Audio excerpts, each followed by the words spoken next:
Oi.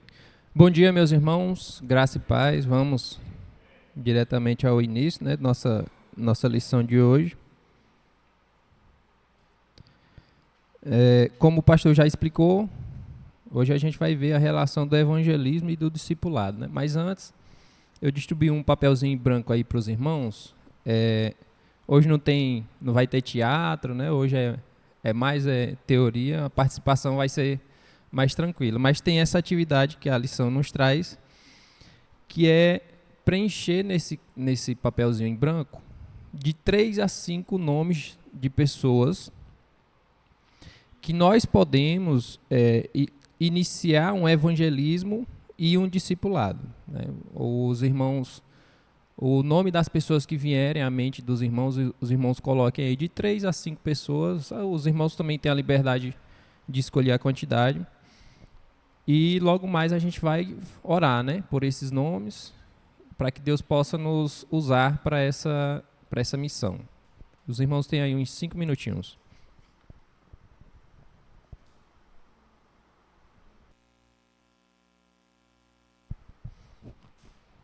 Pronto, meus irmãos? Vamos aproveitar que já estão escrevendo o nome, nós vamos botar atrás desse cartãozinho, vamos botar assim: minha atitude prática desta semana. Nós estamos nessa série de evangelismo pessoal, nós estamos vendo a teoria, então essa vai ser a nossa atitude prática essa semana, é orar e pedir a Deus a oportunidade e a sabedoria para evangelizarmos e discipularmos essas pessoas que os irmãos colocaram os nomes.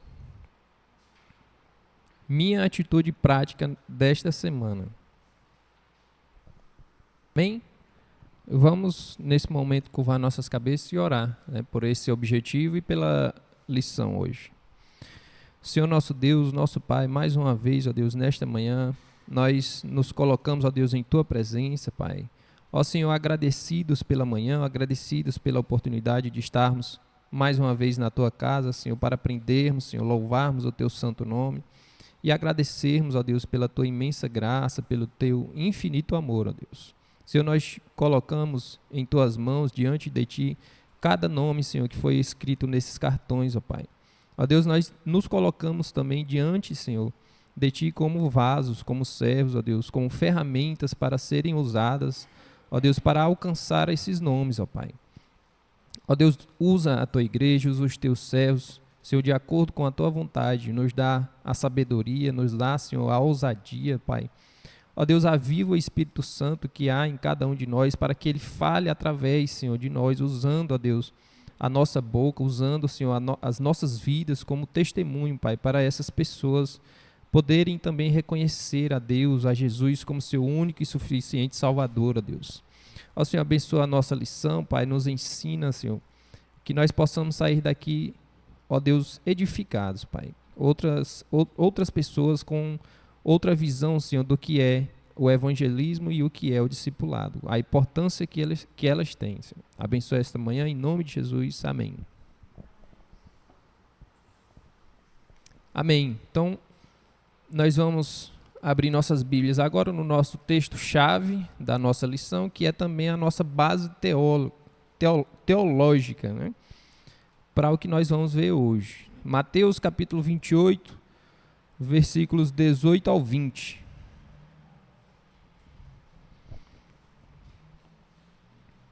Dando continuidade à série de evangelismo pessoal, o título da nossa lição é Evangelismo e Discipulado, a relação que há entre eles dois.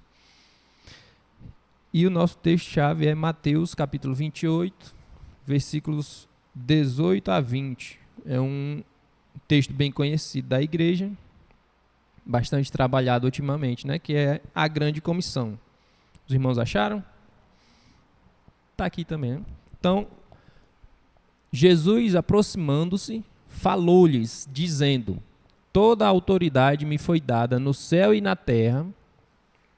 Portanto, vão e façam discípulos de todas as nações, batizando-os em nome do Pai, do Filho e do Espírito Santo, ensinando-os a guardar todas as coisas que tenho ordenado a vocês. E eis que estou com vocês todos os dias até o fim dos tempos. Amém? Então, os irmãos que conhecem melhor da gramática, do português, podem perceber que aqui a conjugação do verbo está no modo imperativo, né? Aqui é uma ordem realmente. Jesus falou claramente o que era para ser feito, né? Ele não falou apenas para ir, vai lá, meu filho. Ele deu a ordem clara e completa. E o verbo central da grande comissão é fazer discípulos, né? As outras ações vêm junto com essa ideia central de fazer discípulos, que é ir, batizar, ensinar os ensinamentos, né? Então, nós vamos aprender hoje que o evangelismo e o discipulado não são ministérios distintos, mas são fases da mesma missão, certo? Evangelizar é proclamar o evangelho, certo? É anunciar, e o discipulado é a formação do novo convertido na obediência contínua a Cristo, certo? Se o discipulado, se o evangelismo e o discipulado não forem feitos de uma forma conjunta, se a gente separar os dois, nós vamos produzir uma igreja desequilibrada, né? Uma fé desequilibrada. Se a gente fizer só o evangelismo e não o discipulado, nós podemos gerar uma igreja numerosa, porém superficial, né? Muitas pessoas, só que sem maturidade, sem crescimento espiritual. E se nós fizermos apenas o discipulado, nós podemos gerar uma igreja bem instruída, mas estéril, né? Uma igreja que não alcança mais almas, mais membros.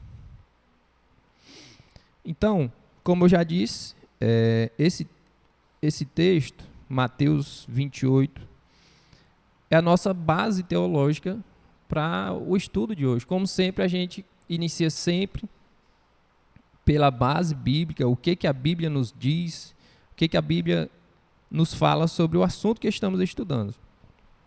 Então, Mateus capítulo 28 nos traz aí um outro exemplo de uma forma que Jesus fala conosco, né?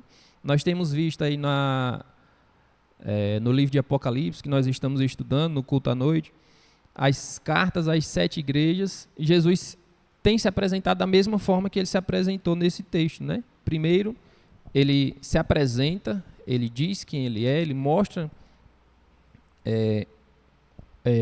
de onde vem a autoridade dele, e depois ele passa a mensagem, passa a instrução ou a ordem, né? Então aqui Jesus já inicia afirmando com toda a autoridade, afirmando com toda certeza quem ele é, né? Lá no início diz: toda a autoridade me foi dada nos céus e na terra. E após isso ele nos fala o que nós devemos fazer. Ele declara que ele é o Senhor, ele declara que ele venceu a morte, ele declara que ele ressuscitou e agora reina. E isso significa que a missão da igreja não está baseada nas coisas humanas, né? Quando ele começa dessa maneira, começa se apresentando, ele deixa claro que, olha, o que vocês vão ouvir agora não vem de vocês, vem de alguém que tem autoridade. Então não está baseado, essa missão que ele passa não está baseada em coisas humanas, mas está baseada na autoridade de Cristo, certo? Porque Jesus é rei e tem todo o poder. Se essa missão, então, começa na autoridade de Cristo, que tem todo o poder, e não em nós que somos humanos, falhos e fracos, nós podemos ter, então, a certeza de que nenhuma pessoa está fora do seu alcance, nenhum lugar está fora do seu domínio, e nenhuma resistência é maior do que seu poder. Nada é demasiadamente difícil para Deus, para Cristo neste momento, né? Então isso nos dá segurança e deixa claro para nós que nós não falamos em nosso nome. Nós não falamos por nossa força e por nossa autoridade, mas nós falamos em nome do Rei. A missão que nós fazemos não é nossa, a missão que nós fazemos é do Rei. Efésios capítulo 1, versículo 20 a 23, diz o seguinte sobre Jesus, né? Deus exerceu esse poder em Cristo, ressuscitando dentre os mortos e fazendo-o sentar à sua direita nas regiões celestiais, acima de todo principado, potestade, poder, domínio e de todo nome que se possa mencionar, não só no presente século, mas também no vindouro. E sujeitou todas as coisas debaixo dos pés de Cristo, e para ser o cabeça sobre todas as coisas, o deu à igreja, a qual é o seu corpo, a plenitude daquele que a tudo enche em todas as coisas. Então, Deus deu Jesus aqui como o cabeça, né? Colocou ele acima de todas as coisas, e ele é o cabeça e a igreja é o corpo. Então Deus o deu como cabeça, e nós vemos que a igreja não trabalha sozinha. A igreja é o corpo de Cristo, o corpo obedece à cabeça, o cérebro. Então a igreja trabalha sobre o governo de Cristo. Em Mateus capítulo 28, nós vemos aí que ele passou a missão com clareza e uma missão completa, né? Os versículos 19 e 20. Ele não apenas manda ir, ele deixa claro o que é para fazer e como é para fazer, né? Primeiro ele inicia com o movimento intencional, inicial de ir, vão, façam discípulos. Depois de fazer esses discípulos, ele promove uma integração, um envolvimento desses discípulos, desses novos convertidos à igreja, por meio do batismo, né? Que é o reconhecimento desses irmãos, desses novos membros, e a continuidade dessa missão, que é o discipulado contínuo, como ele fala, né? Ensinando a guardar todas as coisas que eu tenho lhes ordenado. Então é uma ordem clara, completa e com as instruções necessárias para nós sabermos o que fazer e como fazer. E ele termina esse trecho com um grande encorajamento. O versículo 20 diz o seguinte, né? E eis que estou convosco todos os dias até a consumação do século. Então a missão ela é sustentada pela sua presença. Esse grande encorajamento que ele nos dá faz toda a diferença, né? Ele dá a missão, dá a ordem, ensina, mostra como fazer e fala que vai estar presente, né? Não apenas envia, mas ele acompanha, ele vai junto nessa missão. E isso muda tudo, né? Porque os irmãos sabem que o evangelismo sem a presença de Cristo poderia ser só apenas uma técnica de convencimento. O discipulado sem a presença de Cristo poderia se tornar apenas uma cobrança religiosa, mas com Cristo presente, como ele diz que vai estar até a consumação dos séculos, nós podemos ter a certeza, né, de que faz toda a diferença. Vamos abrir nossa Bíblia em João, capítulo 16, versículos 7 e 8.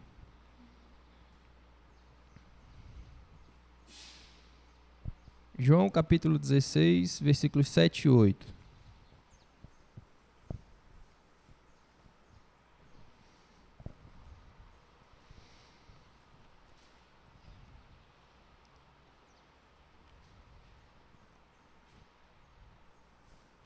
Amém? Diz o seguinte: mas eu lhes digo a verdade, é melhor para vocês que eu vá, porque se eu não for, o Consolador não virá para vocês. Mas se eu for, eu o enviarei a vocês. Quando ele vier, convencerá o mundo do pecado, da justiça e do juízo.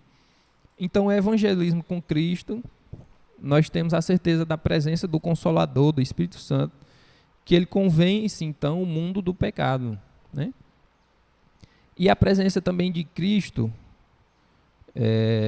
nessa missão, nós temos a certeza de que Cristo edifica a sua igreja, como diz lá em Mateus, capítulo 16, versículo 18. Deus fala para Pedro, né? Quando Pedro afirma que ele é o Filho de Deus, Jesus fala, também eu lhe digo que você é Pedro, um trocadilho que ele faz com o nome de Pedro que parece com pedra, né? E sobre esta pedra edificarei a minha igreja, e as portas do inferno não prevalecerão contra ela. Então, nós temos aí a certeza, né, do convencimento do pecado e da edificação da igreja. Destrinchando um pouco agora, separando, nós vamos ver melhor o evangelismo, né? O que é o evangelismo? O evangelismo é o nascimento espiritual. Nós temos como texto base para o evangelismo, só um minuto. Temos como exemplo de texto para o evangelismo o texto de Romanos, capítulo 10, versículo 14 ao 17. Os irmãos abrem suas Bíblias para nós acompanharmos esse texto.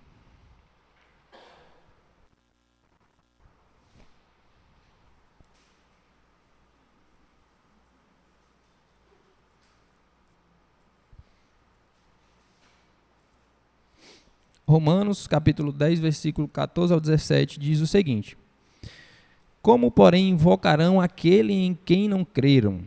E como crerão naquele de quem nada ouviram? E como ouvirão se não há quem pregue? E como pregarão se não forem enviados? Como está escrito, quão formosos são os pés dos que anunciam boas novas. Mas nem todos obedecem ao evangelho, pois Isaías diz, Senhor, quem creu em nossa pregação? E assim, a fé vem pelo ouvir, e o ouvir pela palavra de Cristo. Então, Paulo nos ensina aqui que a fé vem pelo ouvir e o ouvir a palavra de Cristo. Então, o evangelismo é a proclamação da palavra de Deus, é a proclamação do evangelho de Cristo, da palavra de Cristo, né? Então, no evangelismo, a gente sempre inicia apresentando a criação. Deus criou o homem. A gente dá continuidade mostrando que o pecado entrou nessa criação, trouxe então a queda, trouxe a condenação, e a humanidade estava condenada, mas Deus amou o mundo de tal maneira que ele já desde o início já tinha esse plano de salvação, enviou o seu filho para morrer pelos nossos pecados, né?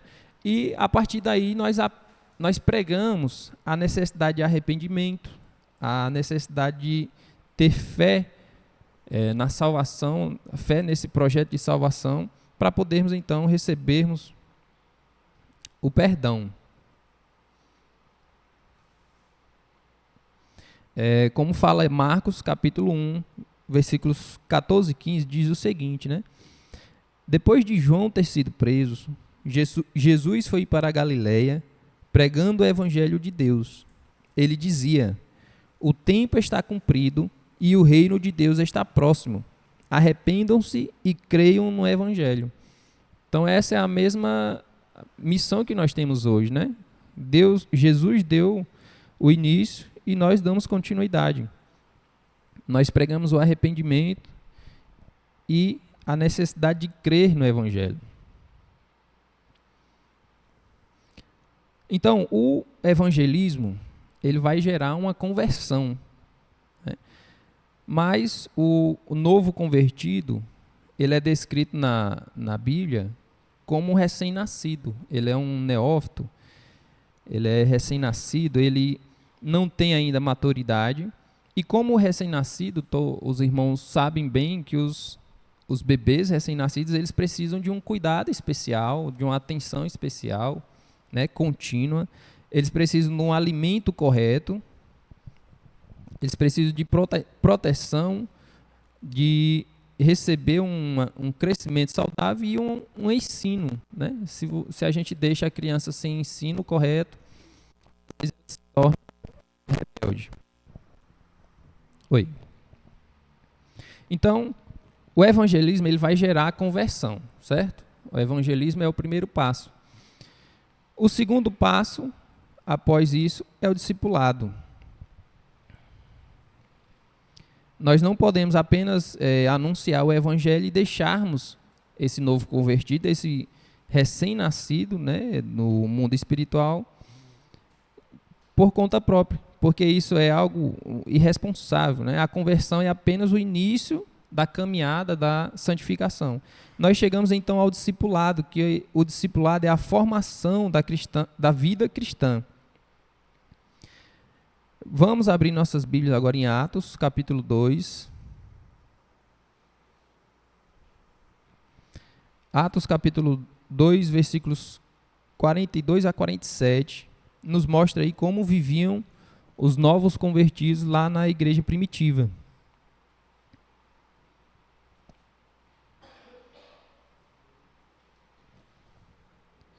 Atos, capítulo 2, versículo 42, diz o seguinte: E perseveravam na doutrina dos apóstolos e na comunhão, no partir do pão e nas orações. Em cada alma havia temor, e muitos prodígios e sinais eram feitos por meio dos apóstolos. Todos os que criam estavam juntos e tinham tudo em comum. Vendiam as suas propriedades e bens, distribuindo o produto entre todos, à medida que alguém tinha necessidade. Diariamente perseveravam unânimes no templo, partiam pão de casa em casa e tomavam as suas refeições com alegria e singeleza de coração, louvando a Deus e contando com a simpatia de todo o povo. Enquanto isso, o Senhor lhes acrescentava dia a dia os que iam sendo salvos.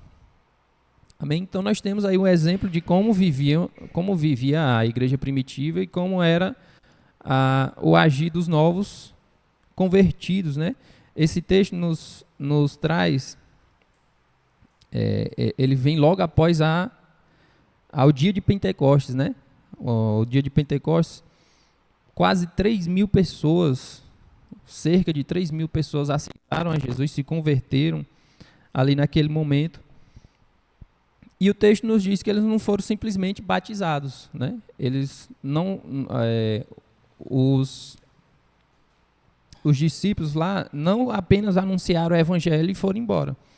Eles foram, então, batizados e a palavra diz que eles perseveravam.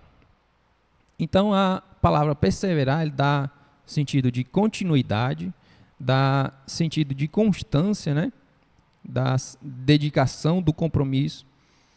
E nos deixa claro que nós não podemos apenas ganhar as pessoas e deixá-las por conta própria. A conversão é o início de todas as coisas, do caminho, da jornada cristã, e o discipulado é o resto do caminho, né? A conversão é o primeiro passo e o discipulado todo o resto do caminho. Nós podemos ver 3 passos principais para um discipulado bíblico saudável, destacado nesse texto, né? O ensino da doutrina dos apóstolos, é o fundamento na verdade, a comunhão, a vida em comunhão e no partir do pão, que é uma vida compartilhada, centrada em Cristo, e uma vida de orações, que é a dependência de Deus. Então, a formação doutrinária que esses irmãos viviam, ela nos mostra que é o ensino fiel e intencional da palavra, como nós temos em Colossenses, capítulo 1, versículo 28.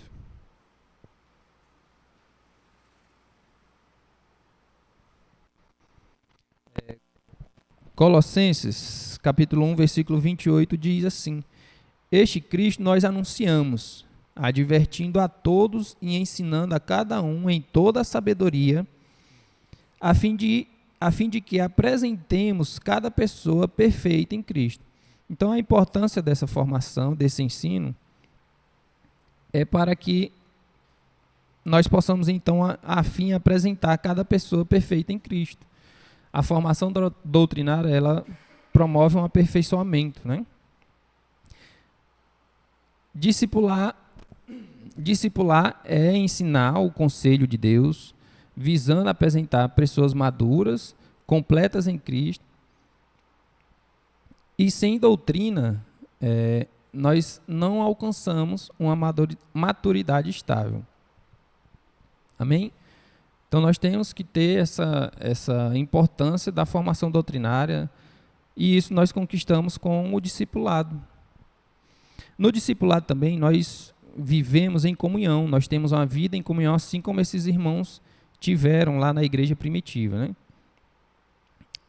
A lição nos traz aqui que nenhum novo convertido cresce isolado, e eu me atrevo a dizer que nem mesmo quem já tem 20, 30 anos de convertido cresce de forma isolada, né? O cristianismo solitário, ele é um cristianismo fraco, ele é um cristianismo com pouca fé. E nós vemos aqui nesse texto que a natureza da igreja, ela é uma natureza comunitária. A natureza do ser humano é uma natureza comunitária. O homem foi feito para viver em comunidade, né? Senão era só Adão lá no Jardim do Éden e pronto, resolvido. Mas não. Deus criou toda a humanidade. E o ser humano tem a natureza comunitária. Então, devemos prezar pela vida em comunhão. Nós fomos salvos por Cristo e para Cristo. Fomos salvos para fazer parte do corpo de Cristo, né? Vamos abrir nossas Bíblias em 1 Coríntios. 1 Coríntios, capítulo 12, versículo 12 ao 27.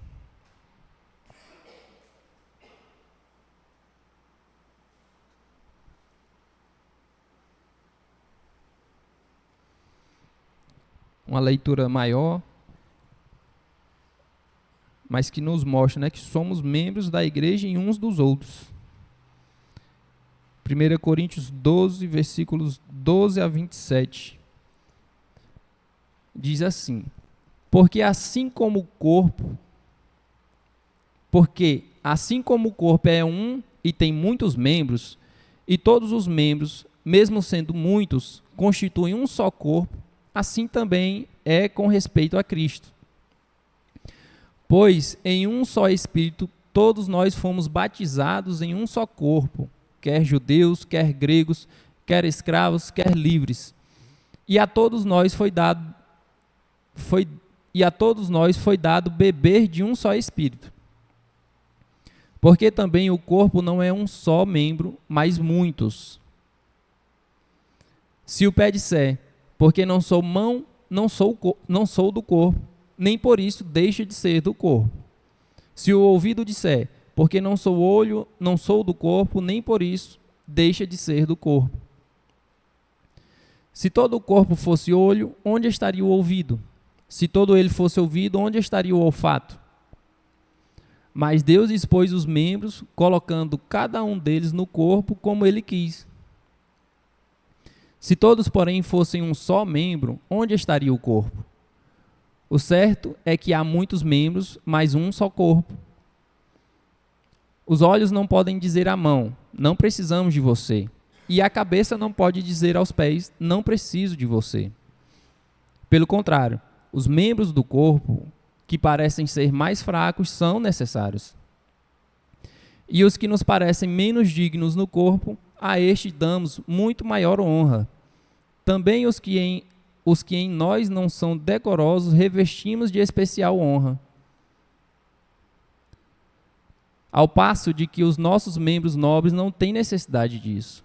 Contudo, Deus coordenou o corpo, concedendo muito mais honra àquilo que menos tinha, para que não haja divisão no corpo, mas para que os membros cooperem com igual cuidado em favor uns dos outros. De maneira que se um membro sofre, todos sofrem com ele, e se um deles é honrado, todos os outros se alegram com ele. Ora, vocês são o corpo de Cristo e individualmente membros desse corpo. Então o texto deixa claro que nós fomos chamados para fazer parte do corpo de Cristo e que nós somos parte, sendo parte do mesmo corpo, nós sentimos a alegria desse corpo e a tristeza também. Então é na comunhão que nós somos encorajados, é na comunhão que nós somos exortados, que nós somos confrontados e que nós somos também cuidados, né? Então Deus usa a comunhão estabelecida através do discipulado como um instrumento de santificação, um instrumento de aperfeiçoamento, como fala lá Provérbios capítulo 27, versículo 17, né? Assim como ferro afia ferro. Então Deus usa essa comunhão para aperfeiçoamento. E a maturidade cristã é alcançada através de uma fé vivida em comunidade. O outro passo importante do discipulado da vida cristã é a vida devocional, né? Se na vida em comunhão nós temos a vida em comunhão entre os irmãos, a vida devocional é uma comunhão pessoal diretamente com Deus, né? E isso é o coração do discipulado. Isso é a essência do discipulado. Porque, como vimos, né, a maturidade cristã é fruto de uma fé vivida em comunidade. Se ela é fruto de uma vida vivida em comunidade, ela é sustentada pela vida vivida em comunidade com Deus. Certo? A maturidade cristã ela é alcançada pela vida em comunhão, mas é sustentada na disciplina diária de buscar o Senhor em secreto, onde Deus forma o caráter de cada um de nós e esse caráter se manifesta publicamente.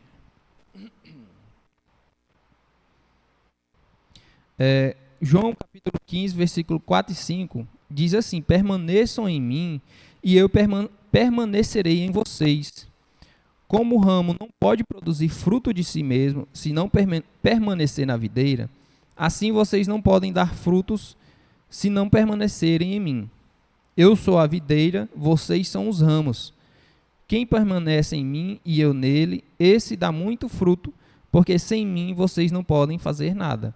Então, mais importante ainda é termos a certeza da vida devocional, da comunhão pessoal com Deus, que é o que sustenta a possibilidade de estarmos em comunhão, aprendendo a formação doutrinária e vivendo, né, o encorajamento, a exortação e os cuidados.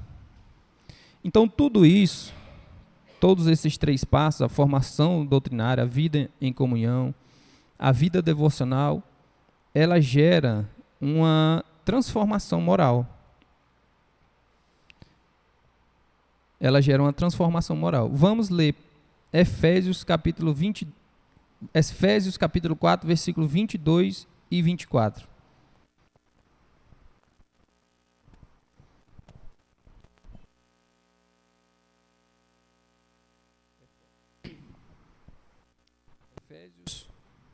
Efésios 4, 22 e 24. Alguém pode ler para mim, por favor?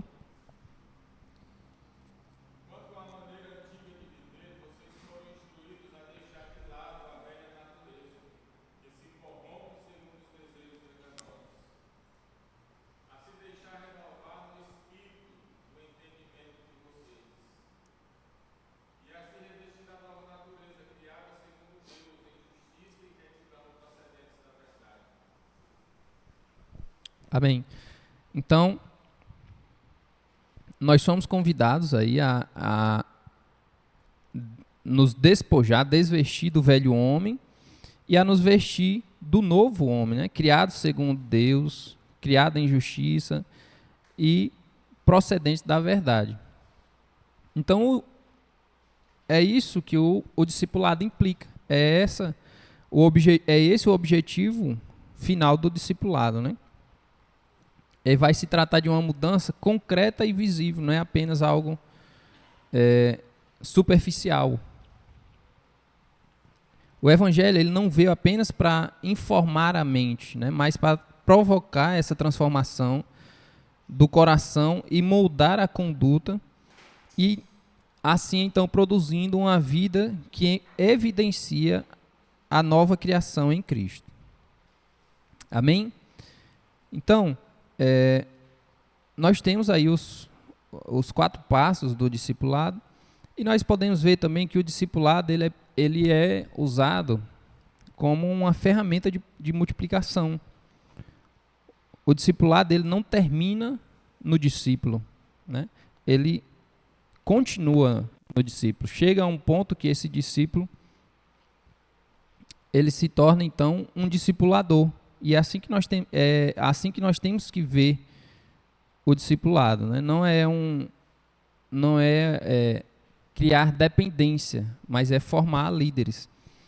2 Timóteo, capítulo 2, versículo 2 diz o seguinte: e o que você ouviu de mim, na presença de muitas testemunhas, isso mesmo transmita a homens fiéis, idôneos para instruir a outros. Então, a carta a Timóteo, né, Paulo fala que o que você aprendeu, ensine a outros, para que esses que aprenderem também tenham a capacidade de ensinar a mais outros ainda. Então, é preparar alguém para caminhar com maturidade e ajudar a outros a caminhar também com maturidade nesse caminho.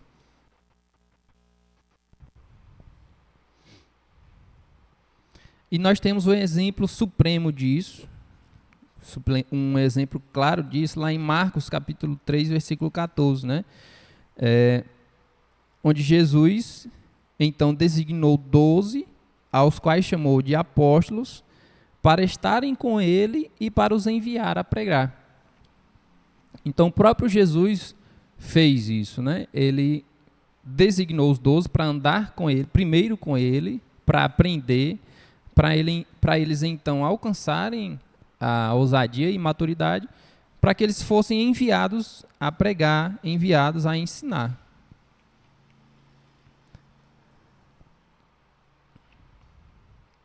Enviados a ensinar, né? Então a intenção também do discipulado é a multiplicação, é a alcançar, né?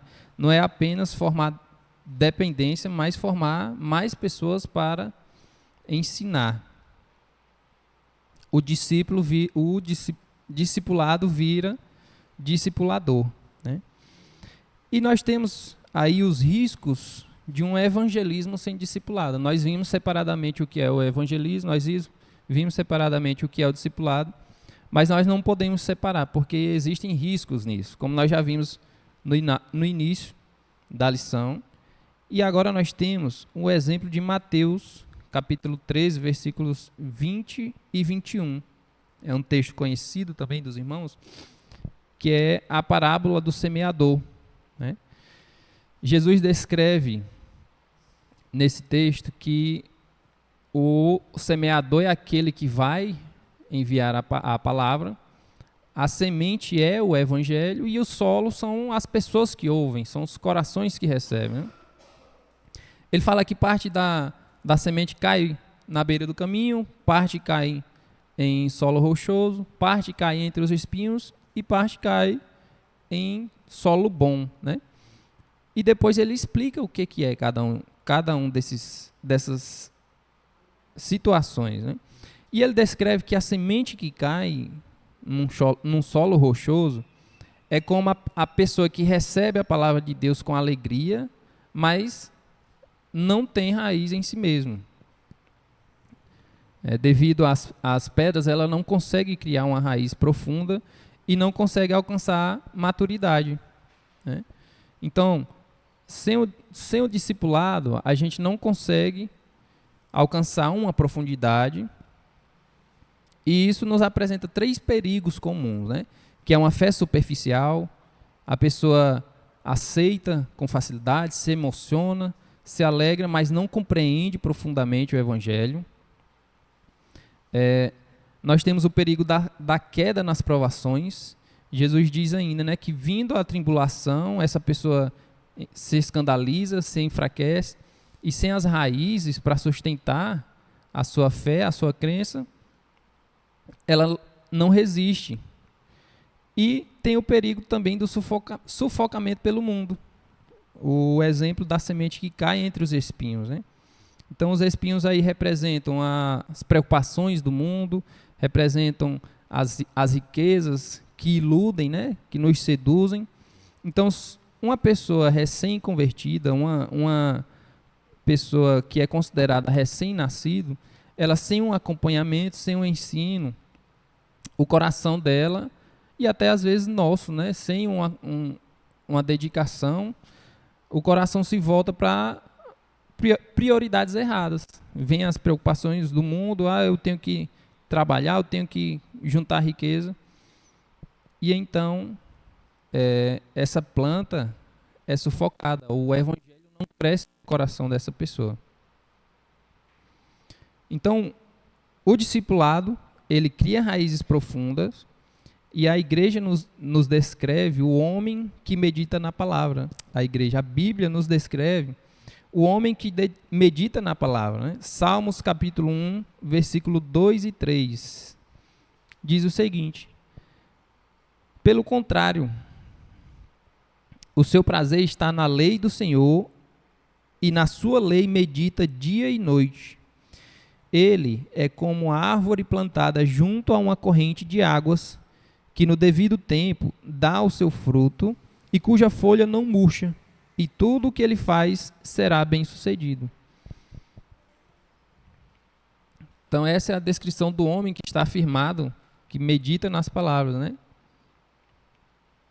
É alguém que dá o fruto no devido tempo, não murcham, ele não fraqueja. Então, para concluir, meus irmãos, a nossa lição, nós vimos aí que o evangelismo e o discipulado, eles não são coisas diferentes, né? Mas eles são partes inseparáveis da mesma missão. Jesus disse: vão e façam discípulos. Né? Não foi apenas que nós fizéssemos convertidos, vão e façam as pessoas crerem, vão e falem para as pessoas. Não, ele disse para fazer discípulos, e o fazer discípulos nos gera essas opções, né? O fazer discípulos gera então uma igreja saudável e fiel. A igreja que se dedica ao evangelismo e ao discipulado, ela evangeliza com fidelidade, ela discipula com intencionalidade, ela forma crentes maduros e multiplica os líderes. Né? O verdadeiro sucesso do evangelho, ele não está na quantidade de conversões, né? Às vezes a gente vê na televisão, na internet, eventos onde a gente ouve falar de um grande número de conversão, mas essas pessoas são deixadas muitas vezes por conta própria. Oi? Essas pessoas são deixadas muitas vezes por conta própria, né? Então, não é isso que nós buscamos. Oi, tá falhando. Não é isso que nós buscamos. Só para finalizar, não vai deixar, né? Então, a transformação, o verdadeiro sucesso não está no número de pessoas, no número de conversões, mas está na transformação verdadeira e final, né? Na perseverança, assim como foi a igreja primitiva e assim como nós tentamos ser hoje. Amém? Então, chegamos ao final da nossa lição.